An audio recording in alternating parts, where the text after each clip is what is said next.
एक समय था जब हम इंडिया वालों ने कोरोना को मिलकर हराया था। मास्क उतर गए, लॉकडाउन हट गया और एक बार जिंदगी फिर से नॉर्मल हो गई थी। लेकिन वही कोरोना 2025 में एक नए वेरिएंट के साथ लौट आया है। समय आ गया है कि हम फिर से सतर्क हो जाएं, मास्क पहने, भीड़ भाड़ जगहों पे जाने से बचें, हाथ को धुलें, खुद को सेफ रखें और अगर कोई लक्षण ऐसे पाए जाते हैं कोरोना के, जैसे खांसी, जुकाम, तो उसको फ्लू समझ के इग्नोर ना करें, उसका टेस्ट कराएं पहले। इस बार नया वेरिएंट LB1.8.1 और LB7 ये पाए गए हैं गुजरात, तमिलनाडु और केरला जैसे राज्यों में। सबसे ज्यादा केसेस JN.1 के हैं।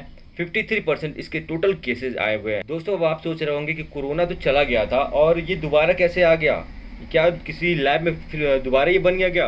लेकिन ऐसा नहीं है दोस्तों, कोरोना खुद को छुपा लिया था, वो कहीं गया नहीं था, वो हमारे बीच में ही था, खुद को म्यूटेट कर रहा था और इस लेवल तक अपने आप को म्यूटेट कर रहा था कि जो ह्यूमंस की इम्यूनिटी है उसको कमजोर पाए और उसको दोबारा हमला करे। दोस्तों, इंडिया में अब तक 2500 से ज़्यादा केसेस आ चुके हैं।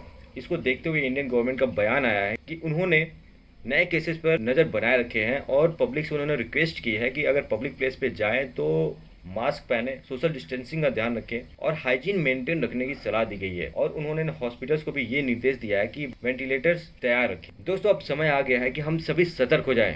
देश के लिए, अपनों के लिए और खुद के लिए जिम्मेदार बनो।